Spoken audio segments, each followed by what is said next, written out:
Welcome and thank you for joining me. I'm Gerry Oginski, a New York medical malpractice and personal injury trial lawyer practicing law here in the state of New York. Today's video tip explains a case I handled recently involving a gentleman who had his common bile duct cut off while undergoing gallbladder surgery.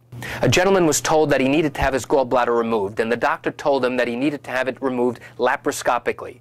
And what that means is that he would not have a big open incision. He'd have a small incision. They would use laparoscopic tools, video-assisted tools that would help the doctor perform the surgery without having a big open incision. And why does that help? Because it minimizes the risk of infection and it minimizes the time that the patient is going to remain in the hospital.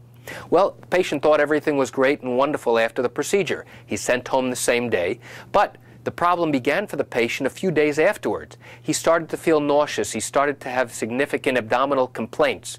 And despite contacting the doctor on a number of occasions, the doctor referred him to somebody else to get further tests and evaluations. It wasn't until about a week and a half later, when the patient was barely able to stand up, that he went to the emergency room for further evaluation. While in the emergency room, the doctors there realized that in all likelihood his common bile duct was clamped and cut off as a result of the first surgery. And as a result, the bile could no longer pass through the common bile duct. And what was happening was that it was backing up and leaking out into his body. As a result, this patient needed emergency surgery where he had to have a huge open incision known as a laparotomy, which was about a 10 to 12-inch incision from one side of his belly all the way to the other, and remained in the hospital for about 3 weeks. He then had drainage tubes in his body that he had to have for almost 6 months. I'm pleased to say that after 6 months of recuperation, my client did remarkably well, and we were able to successfully resolve this case to my client's satisfaction. And that's it for today's video tip about a case I handled involving a gallbladder that was removed laparoscopically, where the surgeon failed to recognize that he had inadvertently clamped off the wrong duct.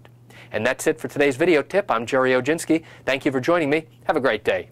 If you have questions about surgical errors or improper medical care, please give me a call. I can help answer your legal questions. You can reach me at 516-487-8207 or by email at lawmed10@yahoo.com. I promise to give you a straightforward and honest answer. That's my guarantee. Thanks for joining me. Have a great day.